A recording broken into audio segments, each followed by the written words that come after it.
Aloha, this is Taisei of Taisei Discovers. Today, I am exploring one uncle, a term of endearment, a term of respect here in Hawaii. This man's name is Dietrix Duhaylongsod. His family, extremely important in their role in my life. His brother, somewhat of a father figure to me, things that I want to unpack with him. He is also a man of, he supports indigenous culture. We are from Hawaii and we support Hawaiians, but there are a lot of indigenous people around the world that want their story to be told. Today, we are going to learn more about Dietrix. Dietrix, welcome to Taisei Discovers. How's it, brother? Aloha. Thank you for having me, bro. Automatic. It's kind of interesting how this came about. Your nephew, Joshua Duhaylongsod, he is another special podcaster, a gentleman that's doing a lot right now. He reached out to me so that you and I could connect on this platform, or maybe just in general. You have a pretty strong mission when it comes to where we're from and taking ownership in the land. Honokai Hale. Before we get into Honokai Hale and Hawaii, I want to know who you are a little bit more. And I want the viewers to kind of understand your position and your role in life. So, Dietrix, tell us a little bit about yourself and what you stand for. Okay. Well, first, mahalo to you and your brother for having me over here. But I'm nobody special, brah. I'm nobody special. I'm a product of my family. I'm a product of my community. I'm the product of Honokai Hale. I'm a product of Hawaii, and everything is from above. Born and raised Honokai Hale. Went school out here.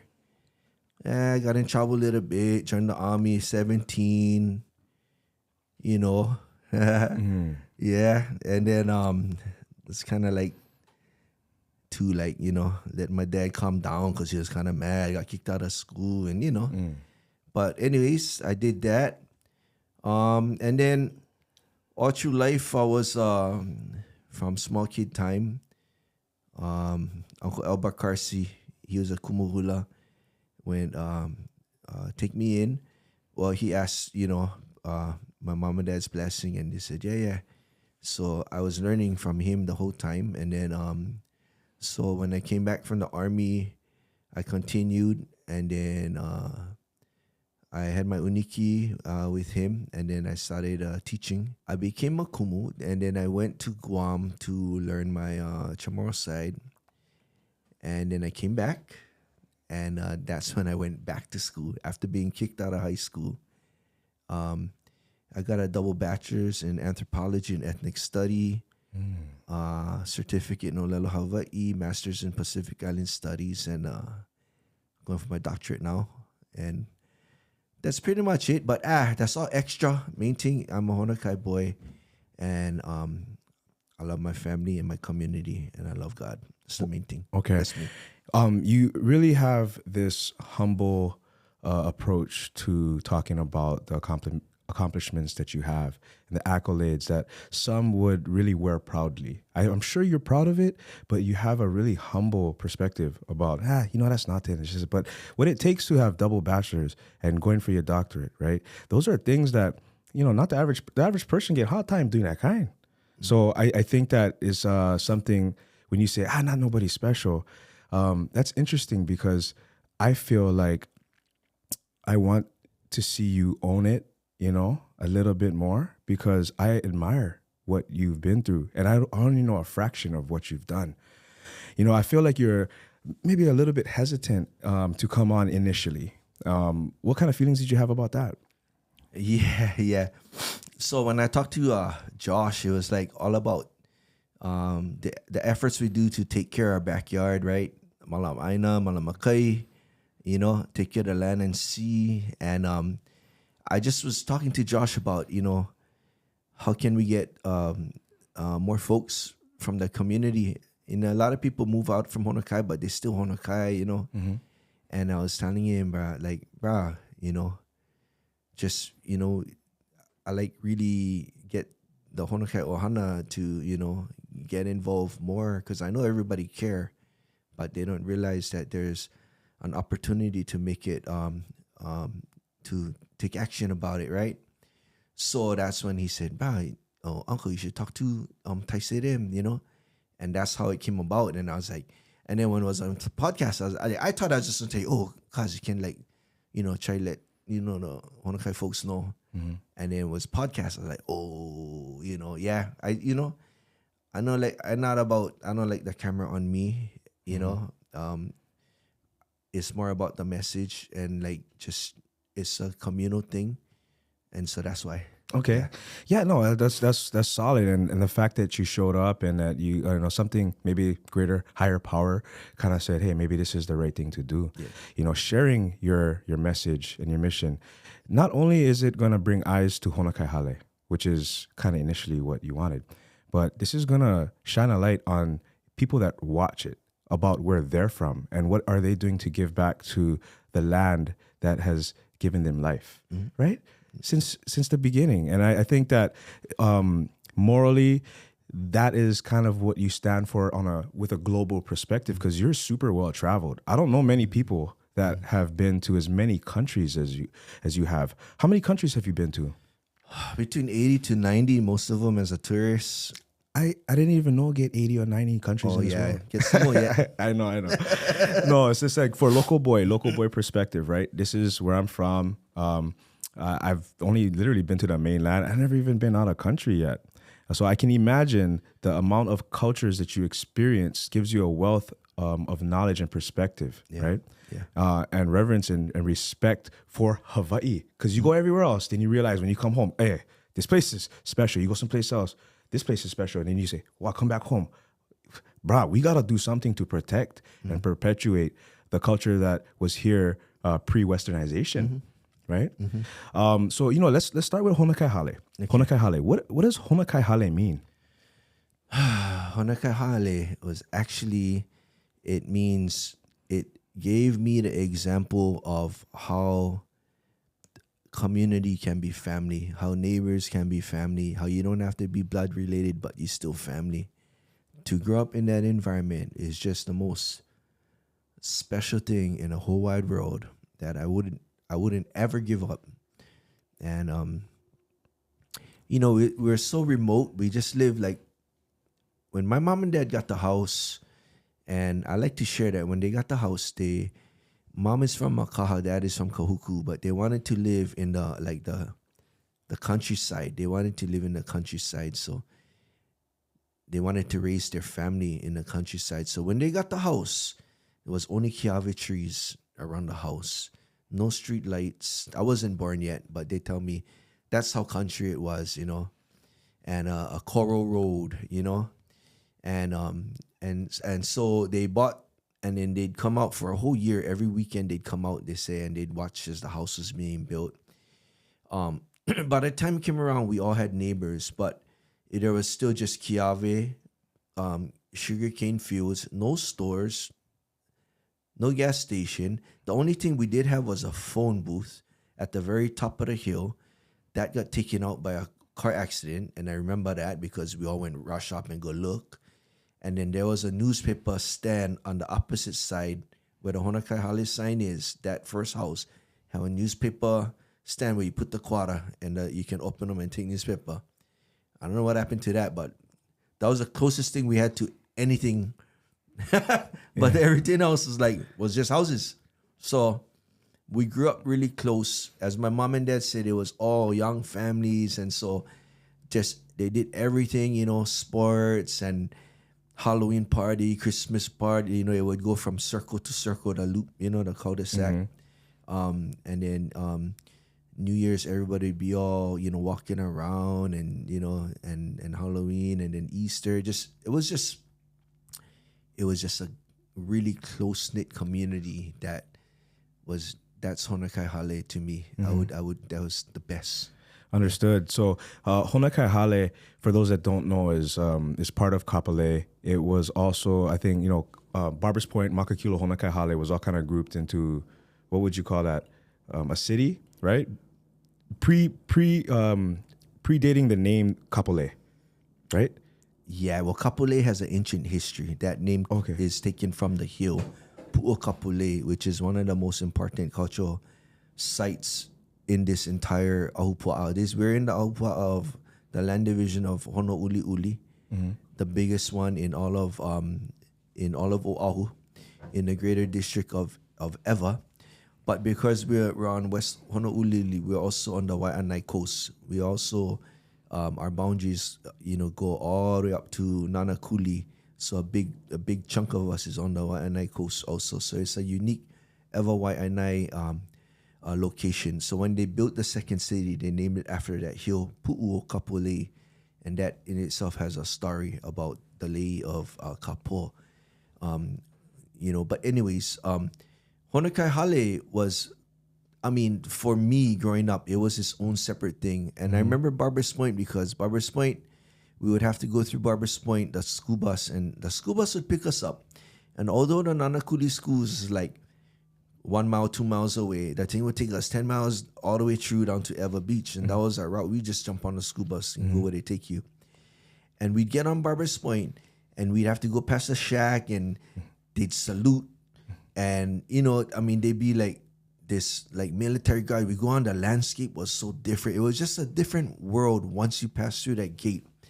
And I never knew what was going on in there, and then we come out the other side, after we go through Barbers Point. So to me, Barbers Point was like, it was close by, but it was like, it wasn't part of us because we, it was just different. Military installation, It was right? a military installation. And Makakilo was up on the hill, and, that also was like, now you look up, you can see Makakilo, you can see Cambo Industrial. Before, because of all the landscape, you couldn't see anything, right? You could see maybe the top of the mountain, and all you could see was trees, but you couldn't see houses anywhere. So you really felt that remoteness, and that's how it felt growing up. How do you feel now with everything that's being built around? You got Ko'olina, you have this multi-billion-dollar ultra fabulous resort that's kind of like a bubble. That's actually where, how does that make you feel with all the development? Yeah, in the beginning, I was really upset. I remember going down to the beach one day. Us boys, we were kids going down to the beach, going to swim as we usually do, and was West Beach, and they said, had all these, you come up, you had to like come up over like the dune, and had all these tractors and everything, and the construction guys, and you guys can swim. It's like, what? Yeah, can. So it was like, and we was like, what they doing? And so we figured we'd come back tomorrow. So we went the next day. That was my last day of seeing the beach the way it used to be. And oh man, that was just really sad, because like all our memories of going down to the beach, running through the countryside. So I was kind of bitter about it. And there's no reason to lie. I'm not trying to point fingers or make enemies or condemn anyone. But in the beginning, like if we try throw on football, we get kicked out. Can. And then when the tourists were throwing football, all of a sudden, we can throw football. We ride our bike down, carry our bike over the white gate, and ride our bike. And the security guard tell us, hey, what you doing here? They expected us to go all the way down along the freeway, come down to the front gate. And it's like, why are you going to do that? And all the freeway and the cars, and here's this back road, and we just want to go in the water. There's just a lot of things. We play our radio. Hey, no radios. And then later on, when the tourists were playing radio, all of a sudden it became okay. It's just a long way of saying that the priority and the understanding and the catering and the just malama, it was like it went backwards. Rather than, allowing us to be incorporated into this new development, we were really shut out. And it was really sad. I didn't like it. My thing is that we just continue to be, who we are at Honokai, and, continue the spirit of good neighborliness and ohana. And regardless of what happens around us, we just keep that alive. Wow. Thank you so much for sharing that. I have my own experience as well, and I can attest to what you're saying. I'm from Nanakai Gardens, the other half of Honokai Hale. And this was maybe 7-8 years ago. I was riding my skateboard. Me and one of my friends, we were riding our skateboards, and we literally got stopped by a local brother that was working for the security in Ko'olina. And he said, hey, you guys cannot do that over here. You guys cannot ride skateboard. And then we was like, what? Oh, brother, what you talking about? Like, as we're watching other people on skateboards and bikes, maybe they weren't there at that very moment, but I've seen it all the time. And I'm not too sure if they get stopped or not. I have a inkling that they don't, right? Depending on skin color. Do they live here? What are you doing over here? You get long dreads. You don't live here, right? Come to find out, was one local boy I grew up with working as a security guard from Honokai Hale, now enforcing those rules, which for me was like, I know you're doing your job, brother, but seriously. And no, he was firm with his position, doing his job. You know what I mean? I know who you're talking about, bro. You're not gonna mention his name. I know there's a couple of them. Yeah. And they, of course, they was my brothers. They was more close in my age, right? And they never do that. But when I told them what happened, they said, "Oh, bro, sorry, man. That's the kind. They name their boss, and that's the policy. So where you should tell your boss not act like that to us. Yeah. But they were in a position not to, So no excuse. I don't care what. I understand, and I agree with you on that too. And it's kind of the irony of it is that I work in Ko'olina. You know what I'm saying? I worked there for 21 years at a wonderful restaurant, and I love my job, and I love what I do. So I also want to share with you that I also understand that I have a responsibility as somebody from this part of the Aina to represent it well and to teach those that come and visit, and then leave. Anybody that comes into my restaurant catches the meanest aloha. And when they ask, where you from? I'm saying, right here. Yeah. This is where I used to play. I used to ride my bike on a golf course at night, get kicked out. You know what I mean? Like, just, this is our stomping grounds, Kenji and I, and yours. Yeah. So that's why, I felt like compelled to have this conversation with you so that we can share some of the beauty of growing up in a community such as Honokai Hale / Nanakai Gardens. Earlier when I was asking you what Honokai Hale means, I was asking what it translated in Hawaiian to English. Oh, actually, no, it's fine because you spoke on some awesome stuff. So, do you know? Yeah, House by the Bay of the Sea. Okay, House by the Bay of the Sea, and then that's Honokai Hale. Nanakai Gardens. Nanakai means to look at the sea.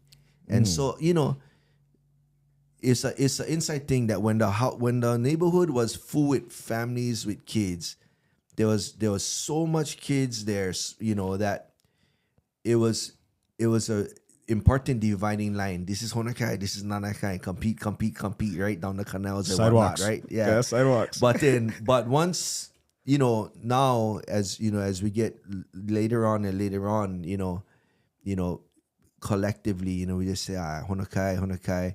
But internally, if we talking story, then what part you live? I live Nanakai side, or But so for me, when I say Honokai, I include all of Honokai and Nanakai as one.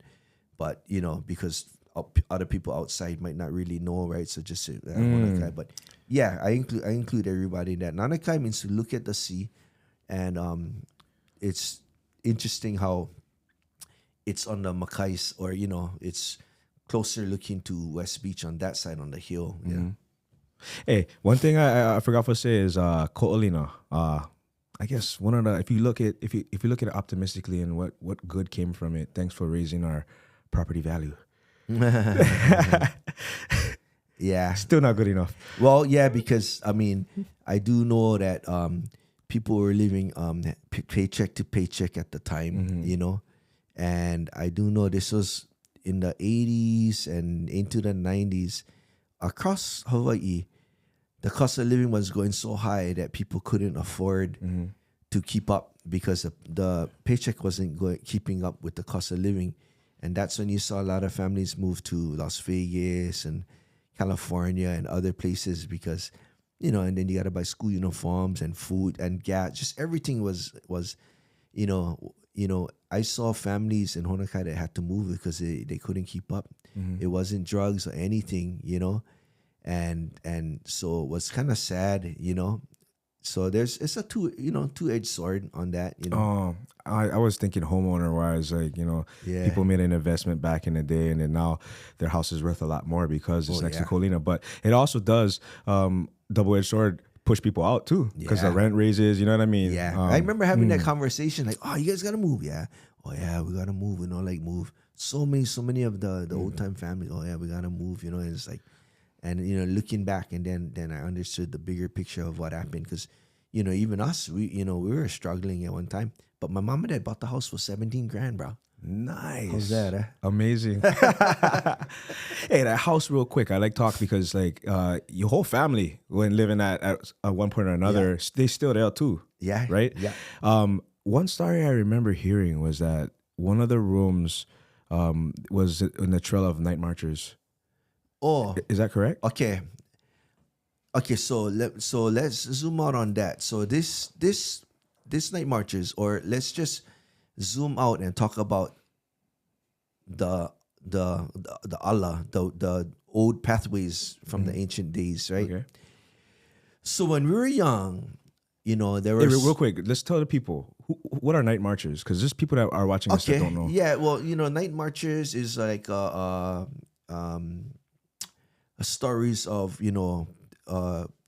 connected to the warriors of the ancient days, and so the common urban legend or whatnot is that as the warriors go around the island, usually from the mountain to the sea or whatnot, those are the night marches, because they're they're moving around at night. Spirits, huh? Spirits of the warriors, yeah. But so what we got to understand is that we had trails, like roads, if you will, well-known pathways from the ancient days that went around the island, went through the middle of the island, and then you had lesser, not the major trails, but secondary trails that went Mauka to Makai. So when we were young, the elders, would tell us that, the trail, one of the trails from Mauka to Makai, it goes down from Makakilo, or from the mountain, I should say, from the mountain, not necessarily Makakilo, down through Honokai Hale and down to the ocean. And it's what has become the more famous quote unquote urban legend is the night marches. In some cases, people say, "Oh, it's the trail that the elite took, right? The royalty, right?" Mm-hmm. And then some people it's just a trail, an ancient trail that's so well traveled that it's, you still have the mana, you still have the spirit of everyone, that know that trail. So it is said that before I was born, there was an accident like almost every month, like sometimes more than once a month, fatal or near fatal, when they built that stretch of highway that connects to Farrington Highway. They stretch a highway at maybe from the water park, the end of Kapolei, going to Honokai Hale. And so they brought a priest out to bless it, and they brought a kahuna to bless it as well, because of whatever it was, the construction had disturbed. So that's that, because growing up, different families, different people would say, where exactly the trail went through Honokai Hale, right? Mm-hmm. And so, we cannot say for certain, whose house or what. But here's the interesting thing. I'm an archaeologist now. And again, it's always in retrospect. As I look back and I talk to kupuna, I talk to elders, and I talk to cultural practitioners around the state for whatever development is happening or something. This thing about the Mauka Trail, it doesn't come up all the time. There's not too many communities where you go in and you say, "Oh, they're building one mall here, they're gonna make the road here," or is there anything culturally significant that the developer or the construction should watch out for and not destroy or whatnot. Mm-hmm. This thing about a Mauka Trail it's really rare. Hardly ever hear about it. And looking back, it still didn't really click in my mind until I saw the reports of Waimanalo landfill. And when Waimanalo landfill and talking about expanding the landfill, and then they're talking to elders about Waimanalo landfill and or Makaiva, which is the next gulch over, all of these things surface again. People are saying, that's a trail, and all that. And so I was like, interesting, because you have Waimanalo Gulch, you have Makaiva, you have Avanui, you have all these gulches right where Honokai is, right? This is the Pukawa, is the foothills there. But you get the same story, side by side. So in my Mana'o, there's probably more than one trail that went from Makunumakai here, but it was an important trail. It was an important trail from the old days, that so much so that in the 1900s and the 21st century, 2000s, right? It still has that mana that people say, there's a trail. The trail was here. The trail was here. The exact location, maybe not so important, but just the fact that, what does that signify? Why was that so important? Well, we do have a fishery out here, a traditional fishery, marine abundance, right? And then we have the resources right at the top of the mountain. We know how timberline Palehua is, well forested. And then in between, you have all these forest birds and, the sweet potato and, whatnot, the abundance of the land that you can see why it was, it's a very, very close proximity from Manavahua is this peak right here, and Mauna Kapu, the two peaks over there. And then you have Palehua is the in-between area. And then you have this whole beach area, and even Waimanalo is the old name of the village, right? And Manalo is drinking water. There were springs here. There was places where people could get water, and there was a sinkholes where you could get water, that it was important. And so, that's my We're out of take. water now. How come there's no springs? Or are there? There's some spring. Okay, so up on the mountain top, along the ridges and hills, there's like little springs here and there. But for our area at the bottom, what was the most important was the sinkholes, because the sinkholes in this karstic environment, the way it evolved is that it opened to the subterranean waters, and that's where you could get your drinking water, or you could get your water to bathe. This water was a water that came from upland, and it went underneath. You notice this corner of Oahu does not have an above ground stream, but the water was all underneath. So you have to know from the ancient days, where the sinkholes, which ones to get your good water, which ones you can bathe in, where's the big sinkholes you can bathe in, and then all of that would feed into what is West Beach, what is now Ko'olina Resort, where the harbor is also. And then as that seeps out, any place these fresh waters, if you think of where an above ground stream is, anywhere those waters go into the ocean, it brings all the nutrients. And that's why you're going to have like so much different. You get first the limu, you get the smaller organisms, and then you get the smaller fish, the bigger fish. You just have a healthy marine environment. And that's why this was established as a fishery, even though we had no above ground stream, because the water was coming down through the karstic limestone, the Pa'akea, coming down to the ocean. So how did the man-made lagoons affect that?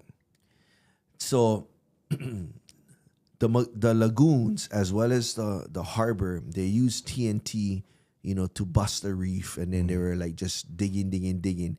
And what they did was they ended up opening especially the big one was at the harbor. They opened up one big puka, so that I wish I had the number, but I can retrieve that. Millions and millions of fresh water a day was just pouring into the ocean. And then we get that. And then when they built these man-made lagoons, nobody mapped it out. So we cannot say for certain which parts they broke, but they broke them. How you going to dig into the ground and all of that? And, it's just, once you change the hydrology, you messing up the whole natural system of where the nutrients flow out. You still have water flowing out and bringing nutrients, but it just changed it, and so life goes on. Okay, tell me this: what did Ko'olina look like 200 years ago? 200 years ago. Okay, so that's the 1800s. So 200 years ago,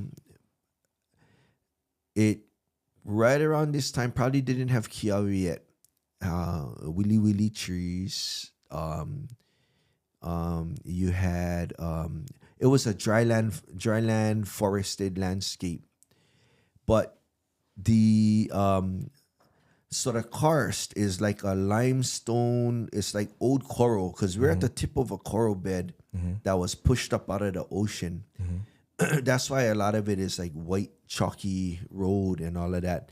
And then off of that, the reef is still living. And so because of the nature of the geology, the water, when it does rain, after so many hundreds of years, you get all these little sinkholes that form, and that will lead you to the underground water. So that it was a dryland forest. Ko'olina is a dryland forest, right? You also have some inland fish ponds, inland marshy kind of fish pond, right? One big one was right by where monkey pods stay and all of that area right there. That whole area right there was like a natural. So you have the kind of fish ponds where you gotta make the wall on the outside. Yeah. But you also have the kind of fish pond called Pu'eone where it's a sand dune and then the ocean, and then on the inside is the pond. And every once in a while it opens up, depending on the water flow, and then it closes up and back and forth. So you have that feeding into the fish pond here, as well as the water coming from above and then feeding underneath. And so you had, I'm not sure if you had one or you had two. And then along the coastline, you had like all of these natural lagoons. And the lagoons are so beautiful. Like everyone was different. You can walk along, you can run along the reef, and it was all different. Like, oh, go jump in this one. Okay, swim. Okay, go more down. Jump in the other one. And it was just, wow, it was the most beautiful place. I wish I took a picture. Well, me and my brother, we fish over here too, and there's still an abundance of reds and milu, and like there's a lot of fish here. Yeah, I mean, I'm just playing. No, there's no fish here. no, come fish here, but no. Oh yeah. No, yeah, scarce. Yeah. No, but I was also wondering, like, was this a vacation destination? What was the cultural significance for Native Hawaiians here? Did the chiefs and chiefess come and vacation here too? Yeah. So over one of the lagoons on the other side that Auntie Nettie, Tiffany takes care of.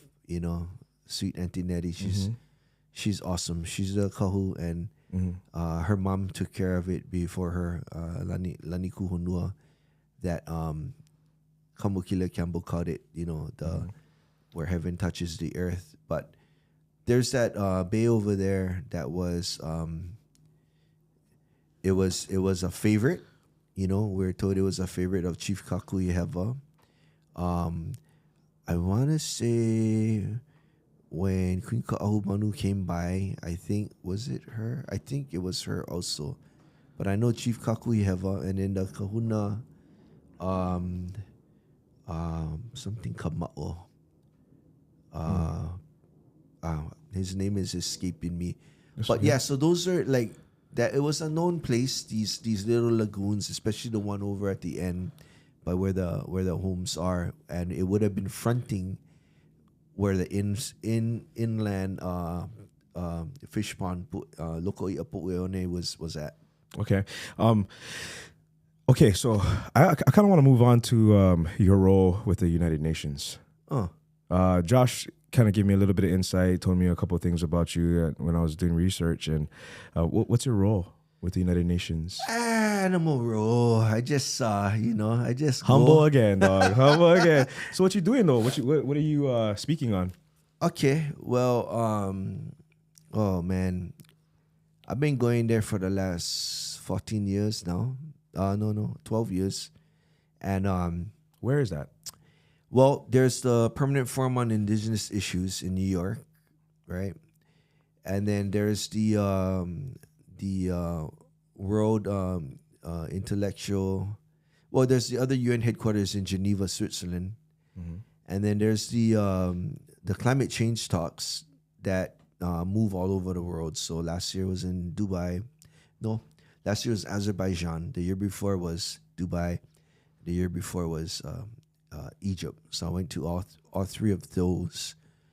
And then there's just various things that they talk about, where whether it's the Permanent Forum on Indigenous Issues, where you can talk about anything that that's an indigenous issue, and then climate change is climate change, and bringing to the table how it's affecting you and your community and your backyard. And then there's the one in Geneva I go to because it's for the protection of traditional knowledge and traditional cultural expressions. But these are just there's so many more UN bodies that whether they're talking about biological diversity or energy or women's rights or children's protection of children, and just all these different things that you can go to and participate, speak about. So I usually go as part of the Pacific Caucus. We have a Pacific Regional Caucus, and it includes Hawaii. It includes all the different islands, and also the Aboriginals of Australia.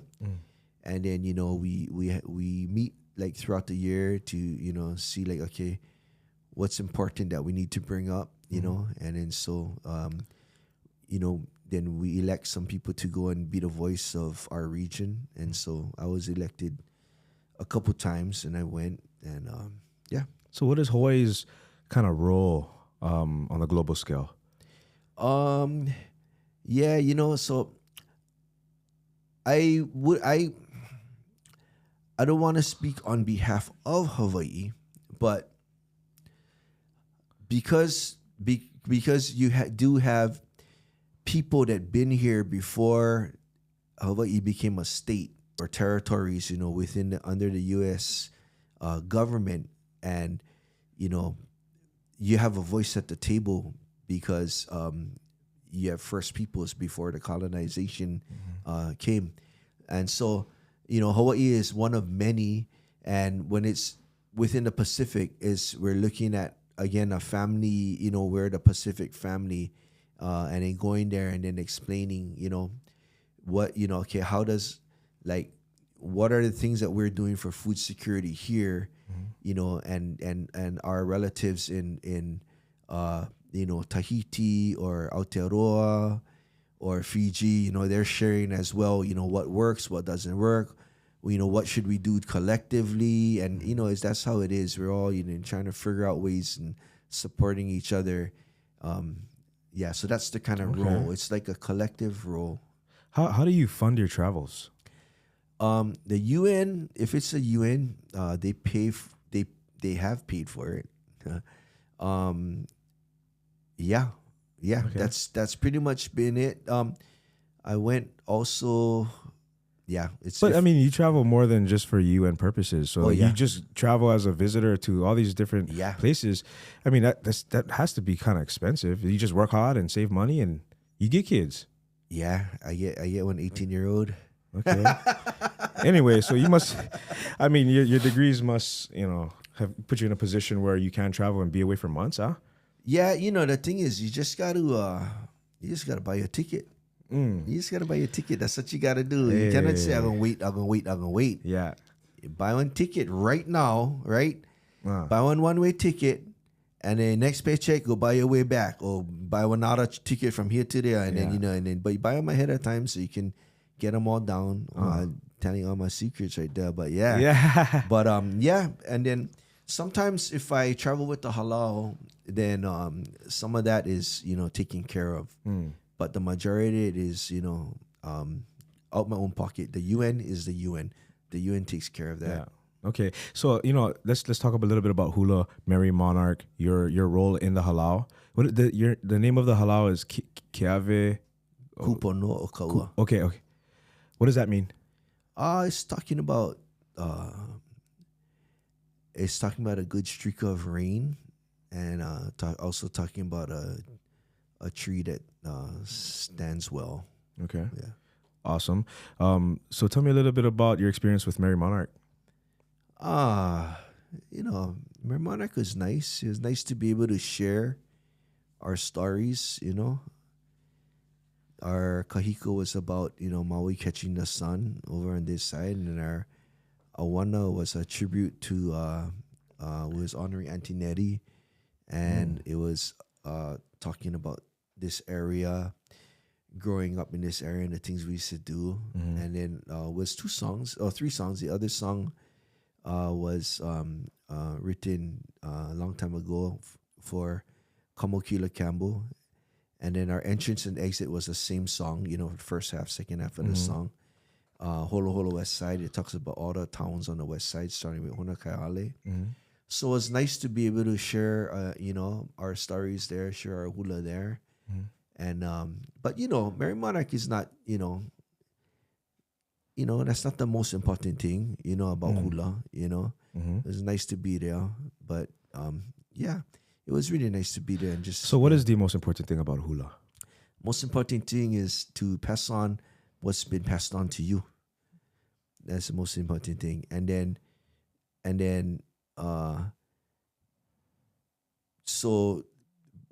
from your kumu, from your teachers, but also within that are the various stories of the places that you're preserving and the lessons that come with it. Wow. So you're a kumu. Yeah.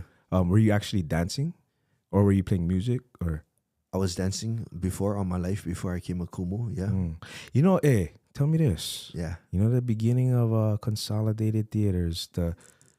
Yeah. That's you. Nah, that's not me. No, that's not me. Okay, because that was a rumor. I know. Everybody said that. Or is he just being extremely humble again, dog? We gotta pull that up. But that wasn't you. Oh shit. Brother. Okay, well, we'll just keep that a mystery. Let's talk a little bit about your current projects and what you're doing, and how the community can be a part of it. Yeah, mahalo, cuz. Yeah, so we the halau started this Ka'uiki Kapo. We actually started Ka'uiki Kapo because the more we started doing work at the UN, we didn't want to possibly politicize the halau name. So, we created Ka'uiki Kapo to be the arm of the halau that really leads the Malama Aina and Malama Kai projects at home under that name. And, sometimes you have to testify for this or that. And, we just didn't want to get the halau name, politicized in any way.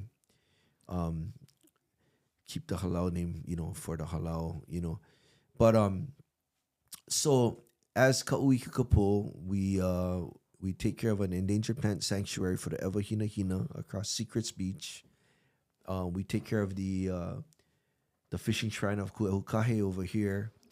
And then connected to that is the fishery. So then we, from Ka'uiki Kapo, we created Ho'olahani'o, which is the ocean-centered portion of our Malama efforts. And that's with my brother, Uncle Damon, Coach Damon. And he's the one that, he heads that, with me on that side. So, yeah, we just take care. We're taking care of our cultural resources, natural resources, and our water resources, our marine resources, and we do that, quarterly. And I'm just looking for, we're trying to bring the old Honokai families back, come back and get a closer relationship, to our backyard. Because if we don't do it, who will, right?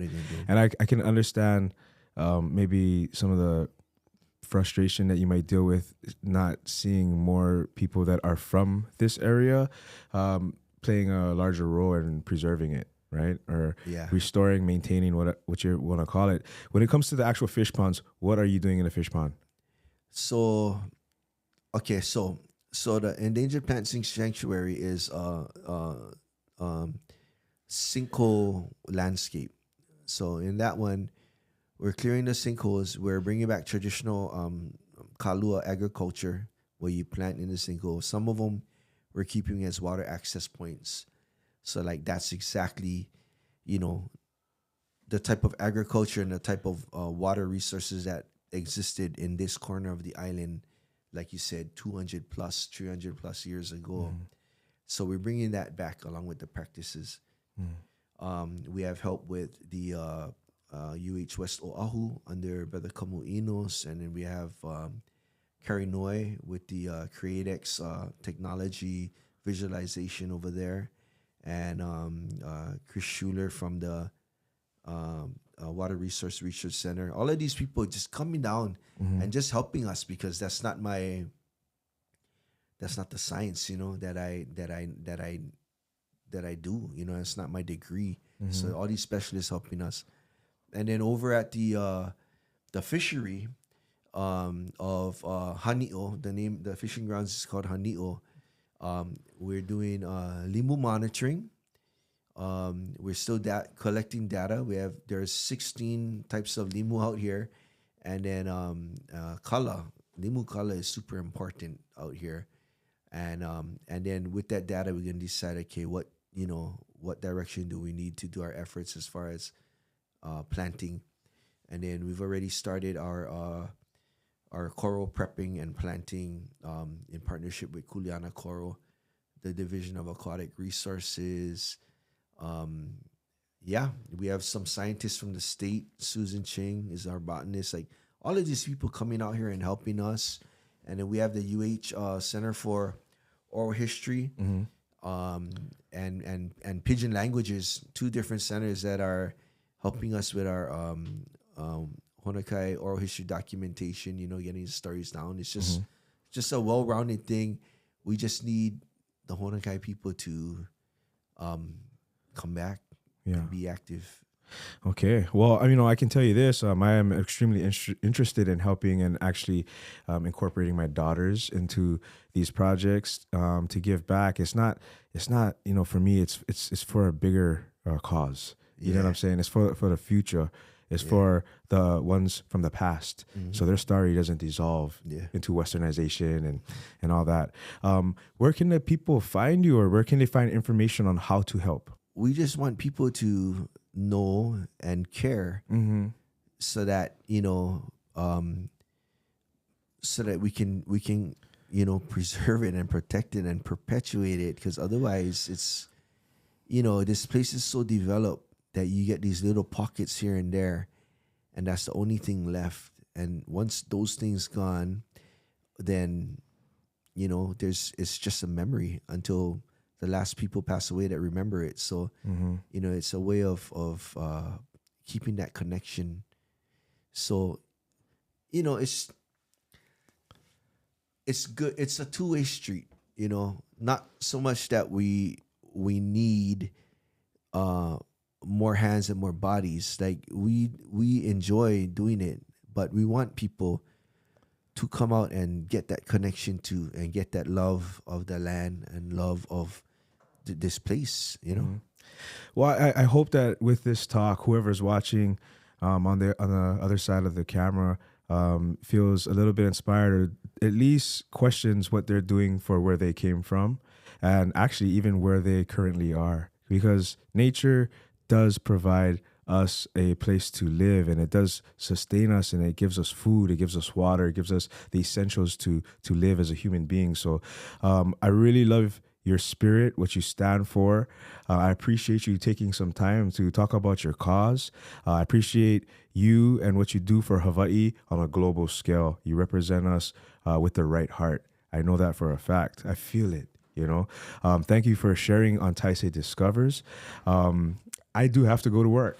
Kenji, you get any questions for him? What would you say is the proportion of people like right now in 2025, the population of Honokai, both Honokai and Nanakai, of families who have been there, like deeply rooted families there versus families who are just more transient, like rooted versus transient. What's that ratio breakdown today? And then where do you see that moving? Well, right now there's not too many of the original families left, but there's just a handful, bro. There's just a handful. But when we get the Honokai reunions, everybody come out and they reminisce. So How was that?